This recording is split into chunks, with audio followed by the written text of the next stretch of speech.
గుంటూరులో జరిగిన సంగతి ఘటన అందరూ చూసుంటారు.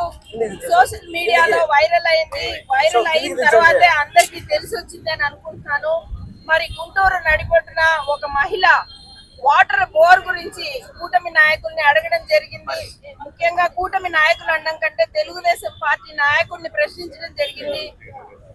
మరి నడి రోడ్డున అర్ధరాత్రులు ఆ మహిళ రోడ్డు మీద వెళ్తుండగా నాయకులు తెలుగుదేశం పార్టీకి సంబంధించిన ఆ నాయకుడు వారి కుటుంబ సభ్యులు అందరూ ఆ మహిళను వివస్త్రను చేసి టోటల్ గా బట్టలు లాగేసి మరి తనను కొట్టి చంపడానికి ప్రయత్నించారు. మరి చుట్టుపక్కల ఉన్న ఇళ్లలో వాళ్ళు పరిగెత్తుకొని వచ్చి తనకి బట్టలు అందించడం జరిగింది. మనమేమన్నా మహాభారతం నాటి దుశాసన పర్వం చేయాలి అని కూటమి ప్రభుత్వము సంకల్పించి ఈ విధంగా మహిళల్ని నడి రోడ్లో వివస్త్రను చేస్తున్నారా? మరి ఇంత జరిగినా నో కేస్. పోలీస్ స్టేషన్ కి వెళ్తే రాజీ ప్రయత్నాలు. ఈ రాజీ ప్రయత్నాలు చేసిన పోలీస్ డిపార్ట్మెంట్ వాళ్ళు ఎవరు అనేది తెలిసాల్సిన అవసరం ఉంది. ఏ కేసు పోలీస్ స్టేషన్ కి వెళ్ళినా ఫస్ట్ ఈ వార్డుకి సంబంధించిన వాళ్ళు తెలుగుదేశం పార్టీ నాయకులకి ఒక ఫోన్ కాల్ పోలీస్ డిపార్ట్మెంట్ నుంచి, మీకు సంబంధించిందా, మీకు వ్యతిరేక కేసా? వారు కన్ఫర్మ్ చేస్తే వీళ్ళు కేసులు పెట్టడము, వద్దంటే కేసులు ఆపేయడము. మరి అలాగే కావలిలో ఒక గిరిజన మహిళ తనని అగాత్యానికి గురి చేసి తను కేసు పెట్టడానికి వెళ్తే ఎంత నానా మాటలు దుర్భాషలాడి మళ్ళీ పోలీసు వారే రాజీ యత్నాలు. పూన రవికుమార్ గారి పిఏ ఒక మహిళని వేధించి ఉద్యోగం పేరుతో వేధించి అమ్మాయిని నానా మాటలని ఫోన్లలో సోషల్ మీడియాలో ఆ అమ్మాయిని ఇబ్బంది పెట్టి మానసికంగా చచ్చిపోయే పరిస్థితి. అయినా కానీ నో కేసు. తెలుగుదేశం పార్టీకి ఒక ఫోను పోలీస్ డిపార్ట్మెంట్ నుంచి ఆ కేసు అక్కడికి ఆగిపోయింది. మరి హోంమంత్రి గారు జగన్మోహన్ రెడ్డి గారు బయట వచ్చి కనిపించిన ప్రతిసారి హోంమంత్రి గారు చాలా నీట్ గా కూర్చొని ఒక ప్రెస్ మీట్ ఇస్తారు. కేవలం జగన్మోహన్ రెడ్డి గారిని తిట్టడానికి మాత్రమే హోంమంత్రిని ఉపయోగిస్తున్నటువంటి ఈ కూటమి ప్రభుత్వము మహిళా రక్షణకై ఎందుకు ముందుకు రావడం లేదు? మహిళల్ని నడి రోడ్లో విమర్శలు చేస్తున్నా ఎందుకు లోకేష్ గారు మిన్నుకున్నారు? మరి వీటన్నిటినీ ప్రశ్నిస్తానని వచ్చిన పవన్ కళ్యాణ్ ఎక్కడ?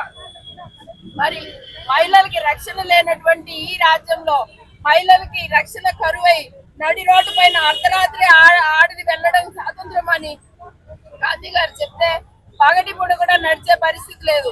మరి ఇటువంటి పరిస్థితులన్నిటినీ గట్టెక్కించడానికి ప్రజలకి మేమున్నామని చెప్పడానికి జగన్మోహన్ రెడ్డి గారు ఇచ్చిన పిలుపు మేరకు ఇవాళ మహిళలందరూ కూడాను ఈ రాష్ట్రంలోని మహిళలకు అండగా ఉంటామని చెప్తూ ఏదైతే ఇప్పుడు కేసులు నమోదు చేయకుండా బాధిత మహిళలకు న్యాయం చేయకుండా పక్కన పెట్టేశారో వారందరికీ అండగా వైఎస్ఆర్ కాంగ్రెస్ పార్టీ ఉంటుంది. మేము వచ్చిన తర్వాత జగన్మోహన్ రెడ్డి గారు వచ్చిన తర్వాత ఖచ్చితంగా చర్యలు తీసుకుంటారు. అందరి మీద కూడా కేసు నమోదు చేస్తారు. మాజీ ముఖ్యమంత్రి వర్యులు జగన్మోహన్ రెడ్డి గారి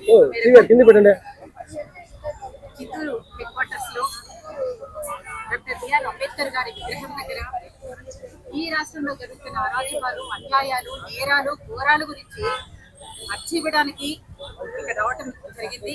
ఇక్కడికి ఇచ్చేసిన ప్రతి ఒక్కరికి జిల్లా పరిషత్ చైర్మన్ గారు వచ్చినారు, మహిళా మూర్తులందరికీ పేరు పేరు నమస్కారం తెలియజేసుకుంటూ పత్రికా సోదరులకి ఎలక్ట్రానిక్ మీడియా కూడా నమస్కారం. ముఖ్యంగా ఈ రాష్ట్రంలో ఏం జరుగుతూ ఉందంటే అంబేద్కర్ గారు ఆనాడే భావ స్వాతంత్రం ఇచ్చారు, అన్ని స్వాతంత్రాలు కల్పించడానికి స్వేచ్ఛ ఇవ్వడం జరిగింది.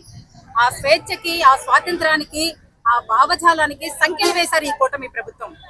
సంఖ్యలు వేసి ఈరోజు భారత రాజ్యాంగంలో పొందుపరిచిన అంశాలు కాదు జరుగుతున్నది. రెడ్ బుక్ లో ఏదైతే వాళ్ళు పొందుపరుచుకున్నారో కూటమి ప్రభుత్వం అది మాత్రమే ఈ రాష్ట్రంలో ఇంప్లిమెంట్ అవుతా ఉంది.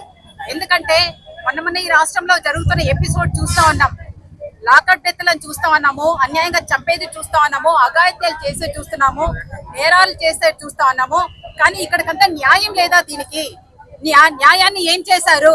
అన్యాయం రాజ్యం వెళ్తోందా? న్యాయానికి సంఖ్యలు వేశారా? పోలీస్ డిపార్ట్మెంట్ కూడా ఏం చేస్తా ఉంది అంటే ప్రతిపక్షానికి ఒక న్యాయం, రూలింగ్ పార్టీకి ఒక న్యాయమా? అంటే మీరు కాపాడాల్సిన బాధ్యత మీకు లేదా? హోంమంత్రి గారు, ఒక మహిళా హోంమంత్రి గారు మీకేం చేస్తున్నారు మీరు? అంటే మీ పార్టీ వాళ్ళు ఏం చేసినా దానికి వంత పాడుతూ ఉన్నారా? న్యాయానికి మీరు న్యాయం చేయరా? ఈ రోజు కూటమి ప్రభుత్వాన్ని ప్రశ్నిస్తా ఉన్నాం.